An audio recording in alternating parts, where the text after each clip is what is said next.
the Duluth branch of the NAACP. But before he comes up, I'm going to ask Karen Perry to come up, and Kathy Hermes and Chris Holman. And folks, we need to stay with that 3-minute time frame, okay? Claudie Washington, President of the NAACP.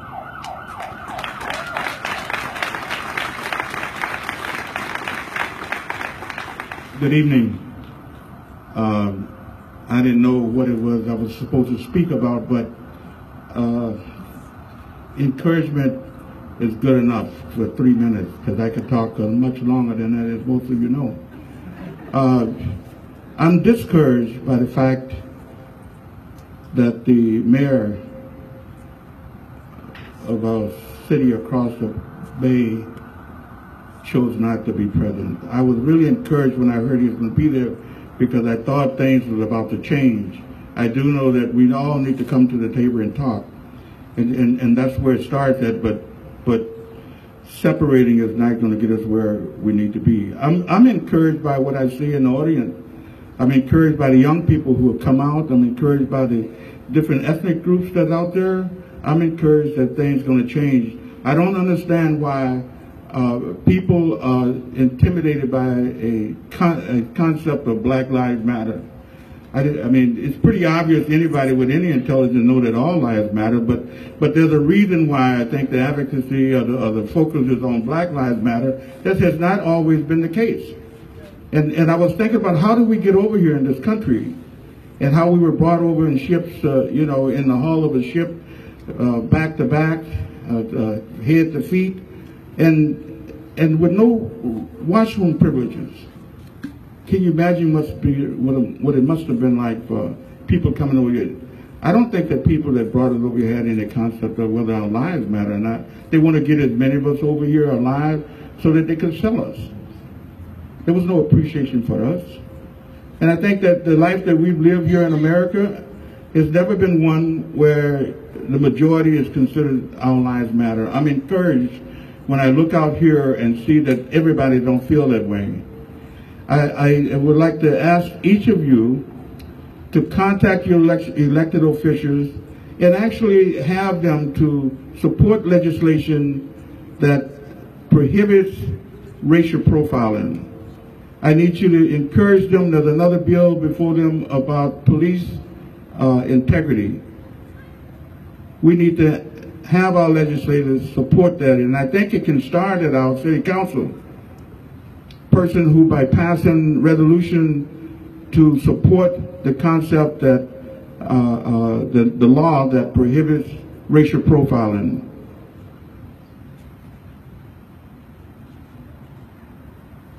I want to say a little bit about the NAACP. The NAACP was founded in 1909.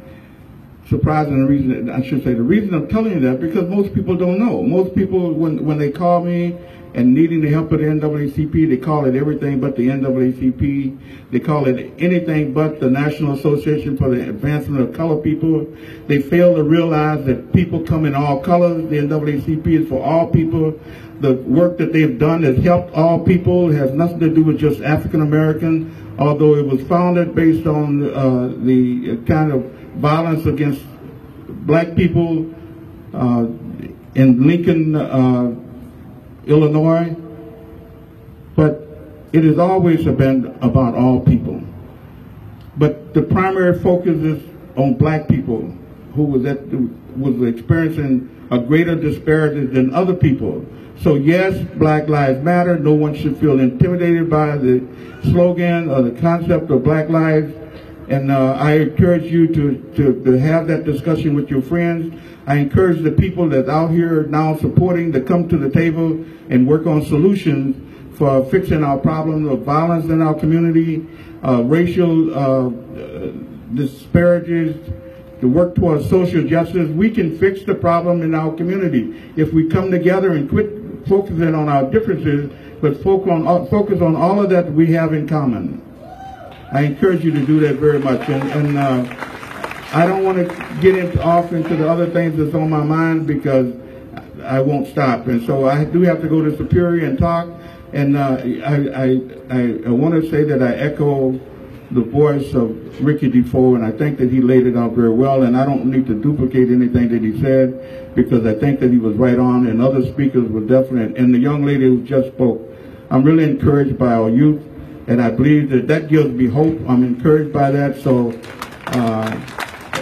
we need to keep training them and bringing them up in the way that they should go, but we also should protect them.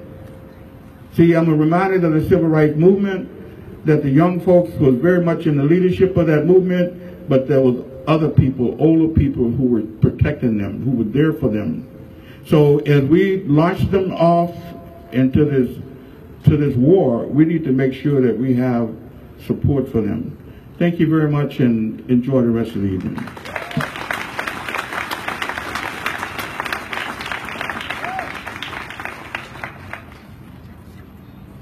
Okay, I was told I only had 3 minutes, so first of all, I want everybody to clap louder than you clap for the mayor, for every black man that's alive right here with us right now. Give it up for him. Give it up for him. Give it up for him. We're going to start off celebrating the black men who are still alive, because too many of my sons aren't, and too many of my fathers aren't, and too many of my brothers aren't standing here with us while you get to march freely in this world that we call America.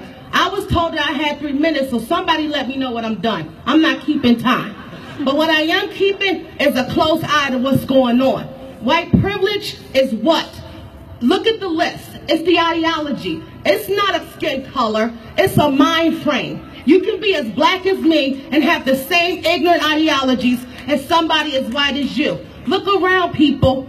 Our children are dying. Okay? I'm not happy. I'm upset.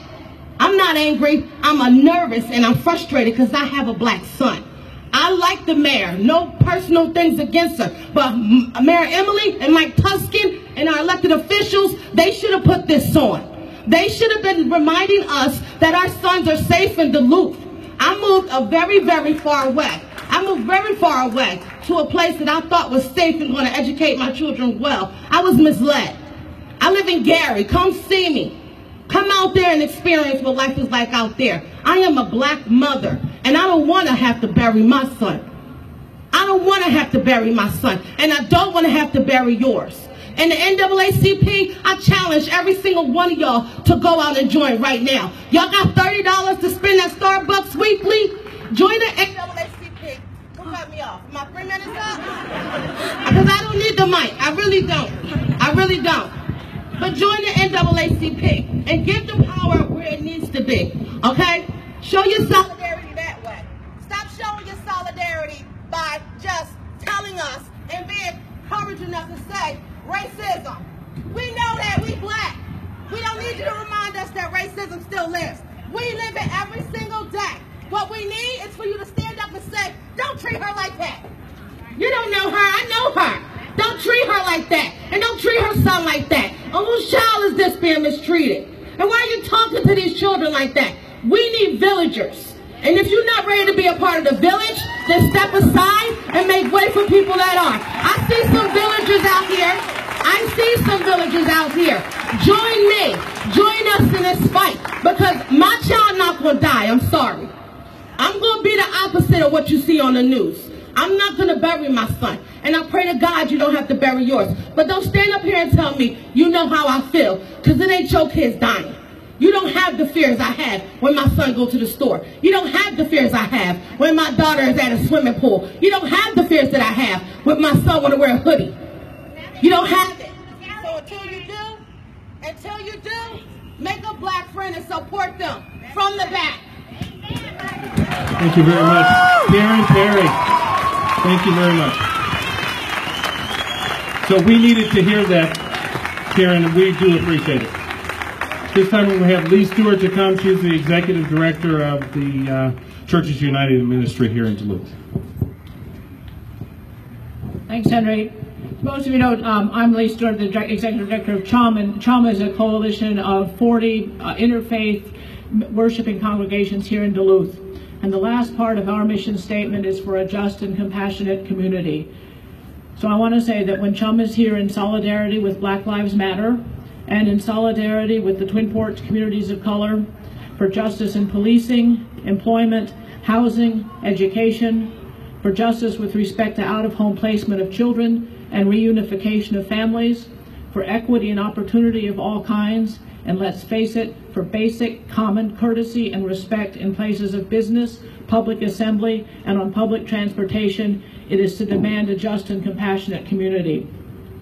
Last Sunday in a lot of Christian churches, the story was of the Good Samaritan, which basically a guy asked Jesus, "Who's my neighbor?" And he told a story back that said, well, there was this guy, and he was walking down the Jericho Road, and he got seriously mugged. And a couple elite people walked by him and left him bleeding on the curb.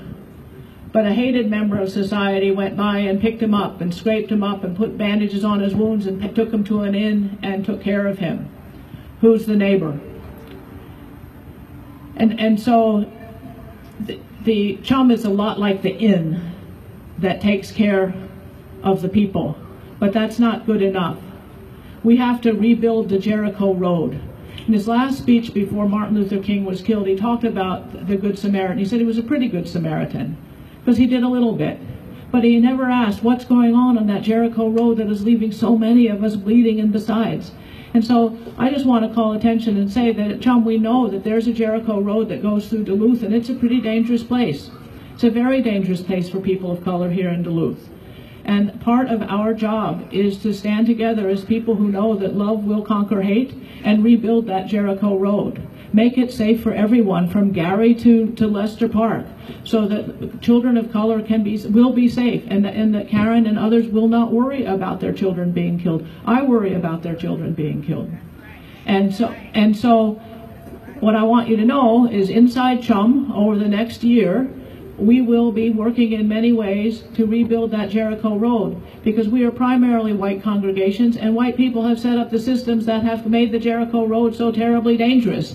Might not want to admit it, but we've been the ones in charge, and so it's ours to undo it.